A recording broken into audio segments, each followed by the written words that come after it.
শুভ সকাল। আমরা টাঙ্গুয়ার হাওরের প্রিমিয়াম হাউস বোট, আপনারা জানেন মাস্টুলকে নিয়ে আমরা এই প্রথম কোনো একটা হাউস বোট যেটা আসলো আমাদের উত্তরবঙ্গের জেলা কুড়িগ্রামে আমরা আসছি। আপনারা জানেন রংপুর বিভাগে এই প্রথম আমরা মাস্টুলকে নিয়ে আসছি। আমরা চাই যে অনেকের আগ্রহ প্রচুর যে এই হাউস বোটে চড়ার সঙ্গে আমাদের উত্তরাঞ্চলের মানুষ যারা, তাদের পক্ষে ঢাকা গিয়ে আবার টাঙ্গুয়ার হাওর যাওয়া অথবা ঢাকা থেকে বিভিন্ন ভ্রমণ গন্তব্য যেটা আছে সেটা যাওয়া, আমাদের এখান থেকে ঢাকা হয়েই যেতে হয়, এটা খুবই কঠিন একটা ব্যাপার। তো আমরা অনেকে যেতে পারেন না, অনেকে সময়ের অভাবে যেতে পারেন না, তো তাদের জন্য একটা সুবর্ণ সুযোগ তো বটেই। তাছাড়া আমাদের উত্তরবঙ্গে সর্বপ্রথম এই হাউসবোটটাকে আমরা নিয়ে আসার সাহস করলাম। আমরা পদ্মা থেকে কুড়িগ্রামে আমরা 5 দিনে চলে আসছি এবং আগামী 2 মাস অন্ততপক্ষে আমাদের এই উত্তরাঞ্চলে এই হাউসবোটটা থাকতেছে। তো আপনারা এই হাউসবোটে আপনারা যা যা পাবেন এবং কি কি আমরা দেখতে পারি সেই ব্যাপারগুলো জানানোর জন্যই আপনাদের মাঝে আসলাম।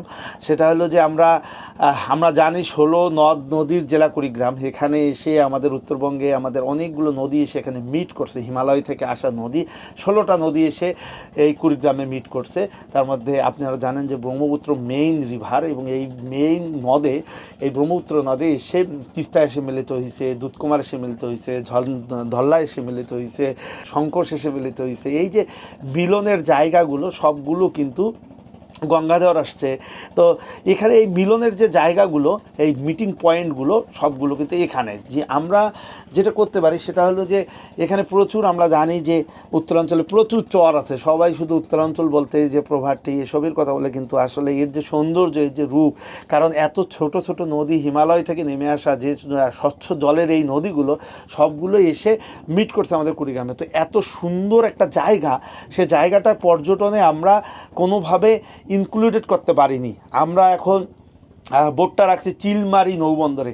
আপনারা জানেন এই নৌবন্দরটা, এটা এই অঞ্চলের কেন, এটা পুরনো সিল্ক রুট যদি আমরা ধরি তাহলে এটা প্রধানতম বাণিজ্য পথ, এবং এই রুট ধরেই কিন্তু আসলে আমরা যে ডুয়ার্স অঞ্চল বলি, অর্থাৎ দুয়ার অঞ্চল বলি, সেই ডুয়ার্স অঞ্চল বা দুয়ার অঞ্চলের এই দরজা কিন্তু এখান থেকে, এই যে 16টা নদীর যে মিটিং পয়েন্ট বলা হলো, এবং এখানে কিন্তু এই কারণে নৌবন্দরটা, চিলমারি কেন নৌবন্দর হলো, হ্যাঁ, এবং এটা কিন্তু আজকের দিনের ব্যাপার না, এটা একদম পুরনো বাংলাদেশের সর্বপ্রথম যদি আপনি ধরেন বন্দর হিসাবে যদি ধরেন কাউকে, তো আপনাকে চিটাগং পোর্ট ধরতে হবে, আর এই পাশে আপনাকে চিলমারি ধরতে হবে। কারণ পুরনো সিল্ক রুটের যে দরজা, হিমালয়ের যে দরজা সিল্ক রুট যাওয়ার জন্য, এবং যে দুয়ার অঞ্চল, সেই দুয়ার অঞ্চলের শুরুটা কিন্তু আসলে এই চিলমারি থেকে।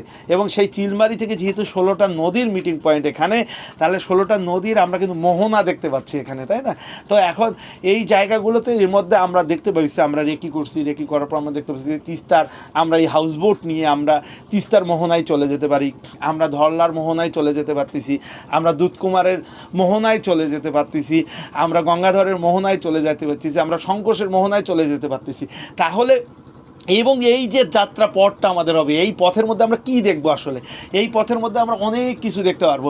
এই যে আমার পিছনে নদী বয়ে যাচ্ছে, নদীতে জেলেদের নৌকা যাচ্ছে, এই যে আপনি পুরো নদী জুড়ে তিস্তাতে যেমন জেলেদের দেখতে পারবেন, আবার ব্রহ্মপুত্রে জেলেদের দেখতে পারবেন, আপনার ধল্লায় জেলেদের দেখতে পারবেন। এই যে জেলে এবং এই যে তাদের জীবন, সেটা দেখতে পারবেন।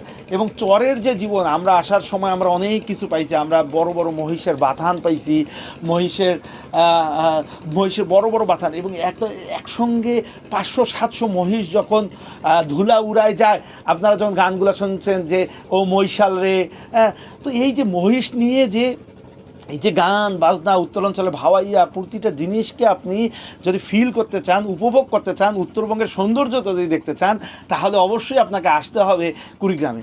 এবং এই কুড়িগ্রামে আসার পরে এই যে বিস্তীর্ণ চরাঞ্চল, এত চর, রৌমারি, চিলমারি, রাজীবপুর, মানে এত সুন্দর সুন্দর চর, এই চরগুলো কোনোভাবে আমাদের পর্যটনের আওতার মধ্যে আসেনি। আমাদের একটা চেষ্টা যে আমরা সর্বপ্রথম মাস্তুলকে এখানে নিয়ে আসার চেষ্টা করছি এবং নিয়ে আসতে পারছি অবশেষে আমরা। এবং এখান থেকে আমরা 2 ধরনের ট্রিপে আপনাদের আমন্ত্রণ জানাচ্ছি। একটা হলো আপনারা যে কেউ ডে ট্রিপে আমাদের মধ্যে আসতে পারেন, ডে ট্রিপে, এবং আবার আপনারা আসতে পারেন ডে ট্রিপ, অর্থাৎ আপনারা সকালবেলা এসে এখানে উঠবেন, এখানে এসে নাস্তা করবেন, এখানে মাঝখানে স্ন্যাক্স দেওয়া হবে, দুপুরের খাবার এখানে হবে, বিকেলের খাবার এখানে হবে, আপনার তারপরে সন্ধ্যার দিকে আপনারা কিন্তু চলে যেতে পারতেছেন। এটা হলো ডে ট্রিপ। এবং এই ডে ট্রিপের মধ্যে বিভিন্ন চরে আমরা থামবো। এই যে চমৎকার এখানে কিন্তু এই যে অতিথি পাখি আসে, এখানে কিন্তু এই যে অতিথি পাখি আসে আপনাদের, আমি এখন কথা বলতেছি দেখাতে পারতেছি না, এখানে অতিথি পাখি আসে, এখনও শীতকাল আছে, এখনও প্রচুর অতিথি পাখি আসে। আমরা আসার সময় প্রচুর অতিথি পাখি পাইছি। এবং আমরা এই চরগুলোতে যদি আমরা দেখি এই চর কেন্দ্রিক যে জীবন, এবং এই চরের মধ্যে নেমে আমরা এই দুপুরবেলা ফুটবল খেলতে পারবো, আমরা এখানে চরের জীবন দেখতে পারবো, মহিষের বাথান দেখতে পারবো, আমরা এখানে নেমে গোসল করতে পারবো। এই অ্যাক্টিভিটিগুলো আপনারা ডে ট্রিপের মধ্যে পেয়ে যাবেন। ডে ট্রিপে আমরা আমরা সর্বনিম্ন আমরা রাখতে চাচ্ছি যে 2000 টাকার মধ্যেই আমরা রাখতে চাচ্ছি। 2000 টাকার মধ্যে আপনি এই ডেটে যদি আপনারা 25 থেকে 30 জন হন তাহলে 2000 টাকার মধ্যে পারবেন। যদি আপনারা 10 থেকে 15 জন 3000 টাকা, এবং 15 জন থেকে 25 জন পর্যন্ত 2500 টাকা, 25 থেকে 30 জন যদি হয়ে যান তাহলে আমরা এটাকে 2000 টাকার মধ্যে রাখতে পারবো। তো এই যে ডে ট্রিপটাতে আপনাদের খাওয়া দাওয়া সহ, ইনক্লুডিং সব কিছু সহ আর কি, ঘোরাফেরা খাওয়া দাওয়া সব কিছু সহ। তো এই যে একটা চমৎকার নৌভ্রমণ আপনার 2000 টাকার মধ্যে আপনারা যদি 30 জন 35 জনের একটা গ্রুপ হয়ে যান, 25-30 জনের গ্রুপ হয়ে যান, তাহলে আপনারা কিন্তু 2000 টাকার মধ্যে করতে পারতেছেন। যদি লোক সংখ্যা দেখা গেলো 10 থেকে 15 জন হয়, সেক্ষেত্রে হয়তো একটু খরচটা বাড়বে। তো এই ব্যাপারে যে আমরা মোটামুটি ডে ট্রিপটা যেমন করতে পারতেছেন, আপনারা চাইলে 2 দিন 1 রাতের ট্রিপও নিতে পারেন। তখন আমরা প্রতিটা নদীর মোহনা কিন্তু আসলে দেখতে পারবো, যতগুলো অন্ততপক্ষে 6টা নদীর মোহনা আপনি দেখতে পারবেন। আর ডে ট্রিপের ক্ষেত্রে যত দূর যাওয়া যায় আমরা আসলে তত দূরই চেষ্টা করব।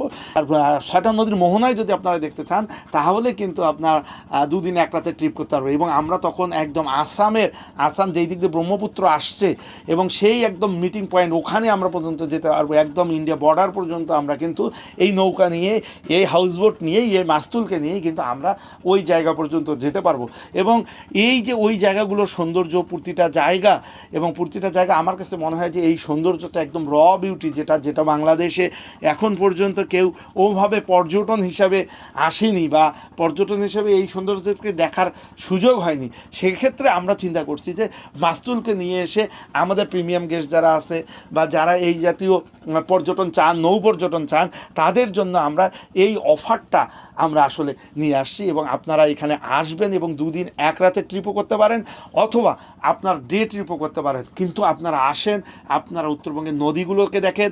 পৃথিবীতে আর এমন কোনো জায়গা নেই যেখানে 16টা নদী এসে একত্রিত হয়েছে, এবং এইটা পুরনো সিল্ক রুটের একদম মেইন দুয়ার অঞ্চল, এবং এখান থেকেই 16টা নদী বা ডুয়ার্স অঞ্চলের সৃষ্টি, বা ডুয়ার হয়ে তখন তিব্বতের সঙ্গে এই রুটটা কানেক্টেড। এবং এই যে আমরা এখনও যদি দেখি, আপনি আসাম থেকে কলকাতা পর্যন্ত যে বাণিজ্যিক রুট যদি আপনি ধরেন, তাহলে এই দিক দিয়ে হয়েই কিন্তু আপনার যেতে হবে, এই নদীবন্দর হয়েই যেতে হবে, এই নদীবন্দরেই কিন্তু ইমিগ্রেশন করতে হবে। তো এইরকম একটা ইম্পর্টেন্ট অঞ্চল, যেটা হাজার বছরের পুরনো রাস্তা, হাজার বছর আগে থেকেও এই যে পুরনো সিল্ক রুট যখন শুরু হয়েছে তার আগে থেকে এটা সর্বপ্রথম এই অঞ্চলে, এন্টার রিজিয়নে সর্বপ্রথম কিন্তু নৌ রুট। এবং এই জায়গাটাকে আমরা ভুলে গেছি। এখানকার যে ঐতিহ্য, ইতিহাস, এবং এখান থেকে যে মানুষের যাতায়াত, এবং এখান থেকে যে সবগুলো মানুষের যাতায়াত, সবার সঙ্গে সবার কানেকশন, তিব্বতের সঙ্গে এই অঞ্চলের কানেকশন, আসামের সঙ্গে এই অঞ্চলের কানেকশন, নর্থ ইস্ট ইন্ডিয়ার সঙ্গে এই অঞ্চলের কানেকশন, এবং বার্মার সঙ্গে এই অঞ্চলের কানেকশন, প্রতিটা জায়গা, এবং প্রতিটা যে জায়গা বলতেছি তাদের কিন্তু মেইন রুট সেটা হলো এই রুট। তাহলে এই অঞ্চলটাকে আমরা পর্যটনের আওতার বাহিরে রাখছি এতদিন। তো আমরা চেষ্টা করতেছি, মাস্তুল আসছে এবং আমরা চেষ্টা করব যে আরও কী সৌন্দর্য আপনাদের দেখানো যায়, এটা নিয়ে আমাদের মোটামুটি চিন্তাভাবনা করা শেষ। আপনারা আসবেন, আশা করা যায় আপনারা ডে ট্রিপে আসুন, বা আপনারা লং ট্রিপে আসুন, 2 দিন 1 রাতের ট্রিপে আসেন, অথবা ডে ট্রিপে আসেন, অথবা আপনারা চাইলে আমাদের কাছে রিজার্ভ নিয়ে আপনাদের মতো করে কি প্ল্যান আছে সেটাও আমাদেরকে জানাতে পারেন। সেক্ষেত্রে আমরা ওইভাবে কাস্টমাইজ করে আমরা ট্যুর প্ল্যান আপনারা যেভাবে চান আমরা সেভাবে দিতে আগ্রহী আছি। তো আমরা উত্তরবঙ্গে আসছি, উত্তরবঙ্গ আমাদের নিজের জায়গা, সেই জায়গায় মাস্তুলকে আমরা এখানে মাস্তুল অপারেশন করলে যেটা হবে যে এই অঞ্চলে মাস্তুল এখন সবসময় থাকবে। মাস্তুল আপনাদের সঙ্গে 2 মাস আছে, এবং 2 মাসের মধ্যে আপনারা যখন আসতে চান বা আপনারা আমাদেরকে জানাবেন, যে এখানে যে নাম্বারটা আছে সেখানে কন্ট্যাক্ট করলে আপনারা বিস্তারিত সব কিছু পেয়ে যাবেন। তো ভালো থাকবেন, পরবর্তীতে আবার কথা হবে। এখনকার মতো মাস্তুল থেকে, এই ব্রহ্মপুত্র থেকে, এই চিলমারি থেকে এখনকার মতো বিদায় নিচ্ছি। ভালো থাকবেন।